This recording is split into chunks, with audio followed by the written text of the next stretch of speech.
it's me and back again, Mami Jen Carlos. Ayan, mga kabishalab ko. Long time no see. Long time no see, everyone. And happy New Year, everyone. So today, this year is 2025 na po. So magsimula na po tayong magba-vlogs. Kahit pa paano makapag-upload tayo. Kasi grabe, ang tagal kong hindi nagkaroon ng vlogs. Kasi maraming ganap sa buhay natin. Mga ilang taon. Ngayon, mga kabashalab ko, magsimula na tayo. Yes, tama, ang narinig nyo. Magsisimula na tayo sa pagbablog, mga kabeshi. So, ayan, hindi pa nakapagligo yung Mami Jen ninyo. Ayan, kagigising ko lang. The way ganyan na lang ang looks ko pag hindi pa ako nakaligo. So, mamaya, maliligo tayo. At after kong maligo, mga kabeshilab ko, magchichika tayo. So, bye!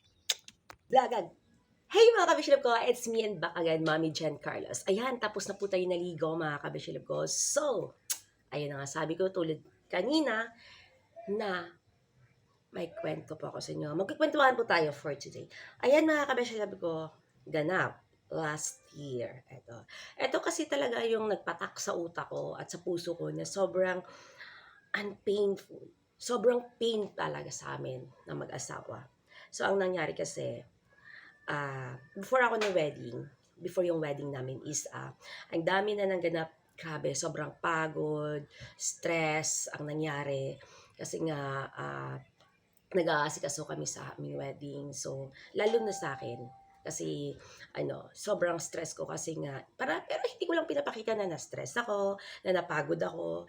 Pinapakita ko pa rin na strong ako. Ganon. Kasi para wala akong mamaaberya sa kapwa ko tao at kung sino man na nakapaligid sa akin.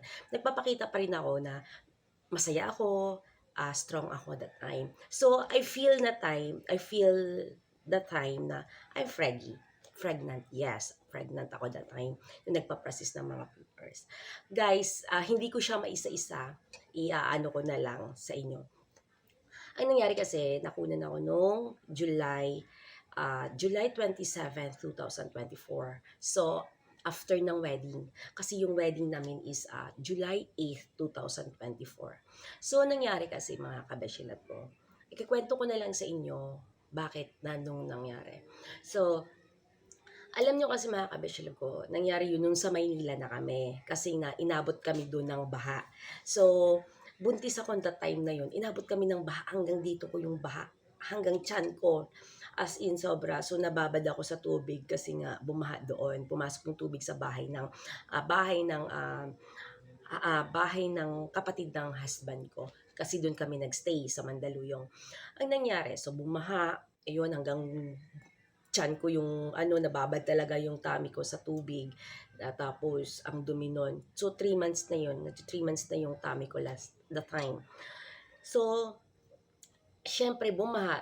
Buti na lang may second floor sila. Pero ito ang pinaka-worst pala sa akin na nangyari. Kasi nga, second floor kami nagstay sa kwarto ng kapatid niya. Kasi that time, wala yung kapatid niya, umuwi ng Cebu.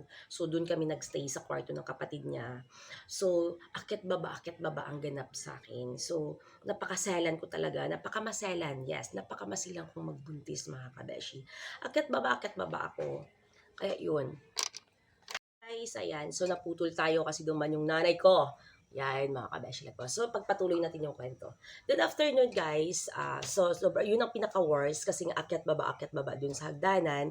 Then, after daw, how many weeks? After 2 weeks, dun na nagsimula nung pagbi-bleeding ko, nagsuspat na ako ng madami. Tapos, after nun, pumunta kami ng partner ko sa mall. Pagkabalik namin, dun na sobrang pain na talaga yung tummy ko. Then, after that, mga kabeshi, dun na ang nangyari. 2 a.m. in the morning, sobrang sakit na talaga, hindi ko na siya at saka hindi ko na siya mapipigilan sa sobrang sakit na talaga, sobrang pain na talaga. So dinala ako, naghanap ako ng private clinic dun sa nagtanong ako sa partner ko kung mayroon bang private clinic na mapupuntahan namin kasi this oras ng madaling araw na yun, so sabi wala na daw. So dinala niya ako dun sa hospital, dun sa Mandaluyong Hospital, which is dun ay malapit sa kanila. So hindi niya naisipan na idadalahin pa ako sa ibang hospital kasi nga sobrang sakit na talaga yung tiyan ko at hindi na ako makakalakad. Then after that, pagdating namin dun, gipiti ako, so positive ako. So alam ko naman talaga na buntis ako. So gipiti ako dun. Then after nun, dinala na ako sa ER, which is yun ay emergency. Sa emergency room, dinala ako doon. Pagdating doon, pinahiga ako at ayun na nga ang nangyari. Pagdating ko doon, pinahiga ako, tapos after 10 minutes pa nila ako inasikaso. Then after that, inai ako ng ng doktor. Bago muna niya ako inainon, may in-inject sila sa akin, which is hindi ko alam kung anong na-inject yun sa akin. Then after that, na pag-inject nila sa akin, groggy na ako. Parang gusto ko nang matulog, ganun. Kasi nga wala na akong groggy na talaga ako. Hindi ko na alam kung ano na nangyari sa paligid ko. Then, yun. Pero yung after ilang minuto pa, naramdaman ko pa yung pag-ai ng doktor sa akin. So, supposedly, dapat hindi niya ako inainon eh. Kasi nga dapat, in-ultrasound ako nun para malaman kung ano nangyari. Then after nun, inain niya ako dun. Na-touch niya yung panubigan ko, pumutok bigla. Siya ang pumutok ng panubigan ko that time. So, hindi pa naman sana yun, madadala pa yun. Kasi nga, syempre, para malaman kung ano ba nangyari doon sa baby. Kasi nga, guys, kailangan pa niya iuna yung pangpakapit na i-inject or sana sa akin or ilalagay sana sa akin or i-ultrasounds niya ako. Ultrasounds muna bago ng emergency na i-first aid niya ako ng pangpakapit. Pero guys, hindi niya ginawa yun. Hindi niya ginawa yun sa akin. Inayin niya ako ng ng ilang beses na sobrang sakit na nararamdaman ko na yung sakit. So sabi ko ang sakit na. Then after that, pumutok yung panubigan ko, nakatulog na ako. Then, ang nangyari, dinala na nila siguro ako sa taas kasi nga hindi ko na nararamdaman yun. Pagdating ko dun sa taas, dun ko na nararamdaman doon ko na talaga na malaya na nasa taas na ako. Nakadilat yung mata ko kasi nga naririnig ko na yung mga ingay ng mga babies at saka yung ingay ng mga mommies na umiiyak, na umiere doon sa ER. Pero ako, doon sa delivery room.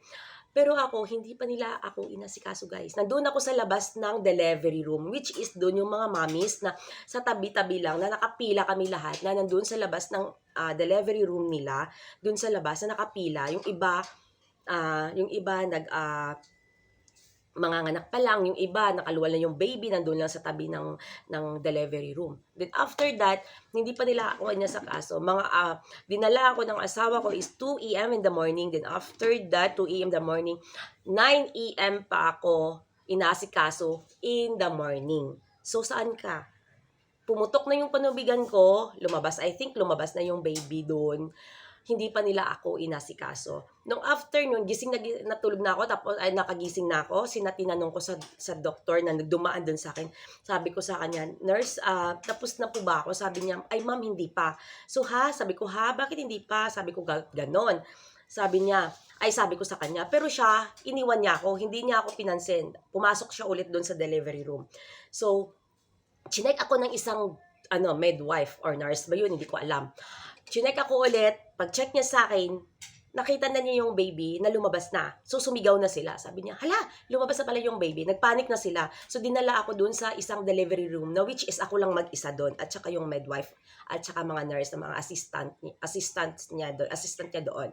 So, kami lang doon. Tapos, in-injection na naman ako mga kabeshi. Hindi ko alam kung anong in-inject sa akin. Nakatulog na naman ako ulit. Wala naman ng ano sa akin. Wala naman na akong naramdaman kung ano nang nangyari sa palibot ko.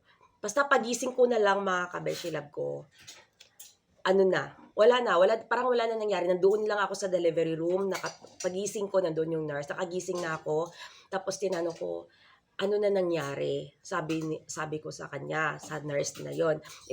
Sagot niya sa akin, ay ma'am, okay na po, nalinisan na, raspahan na daw ako. So, okay, sabi. Pagdating doon, alam niyo mga kabeshi love ko, kung hindi pa ako nagising, hindi nila ako dinala doon sa rooms ng mga mommies na bago, yung nanganak na talaga, nung niluwal na yung mga baby. Na which is, wala pa yung mga baby doon na mga kasama nila, sila pa lang na mga mommies. Wala pa yung mga babies nila. Doon nila ako dinala. Ang tao doon, apat kami na mommies ang nandoon. Tapos, Nagtaka ako, umiiyak yung sa tabi ko, mga kabeshi love ko. Doon lang talaga ako nasaktan kasi nga sobrang sobrang painful yun sa akin kasi nga sobrang akong nasaktan doon kasi nga umiiyak siya. Sabi ko, "Ano nangyari sa'yo, te?" Sabi ko gano'n. Nagtanong ako sa kanya. Sabi niya, nawalan daw siya ng baby. Which is pinanganak niya na yun. Normal sabi niya sa akin. Nag-ultrasound siya, okay naman. Ano naman siya, nagpapaprenatal naman siya, every ano daw, nagpapa-check up naman daw siya. Okay naman daw yung baby. Then pag nung nanganak na siya, dinala siya dun sa Mandaluyong Hospital, guys. Narinig niya pa daw yung baby niya na umiyak paglabas sa kanya. Narinig niya pa daw, mga kabeshi. Healthy daw yung baby niya kasi nilagay pa daw dito sa dibdib niya. So guys, kayo ba naman anong isipin niyo? Kasi after nun, guys, healthy ang baby na lumabas, umiyak si baby nang lumabas. Then after that, how many minutes sasabihin sa kanya na wala daw yung baby niya, namatay daw. Sobrang sakit nun. Kasi nga, guys, buong-buo na yun eh. Baby na talaga yun eh. Umiyak na talaga yun eh.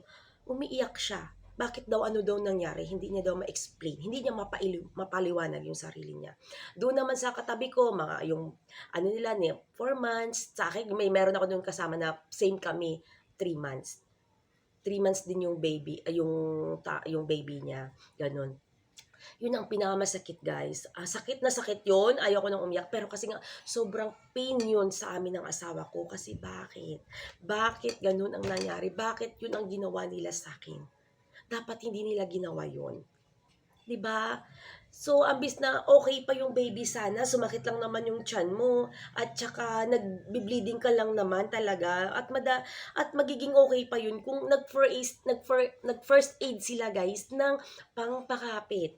In-ultrasounds nila ako at saka nag-first aid sila ng pangpakapit. Pero guys, hindi nila ginawa yun sa akin. Sa totoo lang talaga, sobrang pain yun. Kaya humihingi ako ng sorry sa partner ko kasi hindi ko naman gusto eh.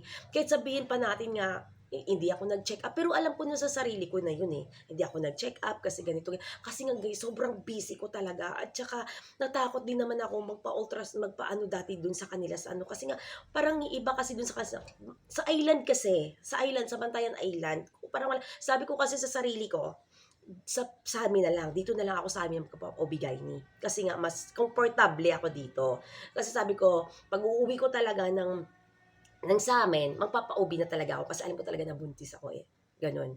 At saka, hindi naman talaga ako siguro sa pagod ko lang yun. Grabe, sobrang pagod ko kasi sa travel at saka silan ko talaga magbuntis. Sobrang masilan ko talaga magbuntis. So siguro sa travel yun, mga kabeshi love ko. At saka hindi naman yun mawawala eh, di ba mga kabeshi? Hindi yun mawawala if ever na first aid nila sa akin, yung pangpakapit talaga, at saka yun, wag nila akong hindi naman yun pwede eh. Once ka lang i-IE, okay lang yun, dalawa, okay lang yun. Pero yung inai ka ng inai, mga kabeshi love ko, hindi na yun maganda, di ba? So, ayun ang nangyari sa akin, mga kabeshi love ko. Konting kwento lang yun. Hindi ko siya maisa-isa kung ano ba nangyari. Kasi nga, yun lang talaga ang naisip ko last na the time eh. Kaya, ayun mga kabeshi love ko, hanggang dito na lang yung kwentuhan natin. At magkikita-kits po tayo ulit sa another uploads ng Mami Jen ninyo, guys. Bye and God bless sa ating lahat. Bye!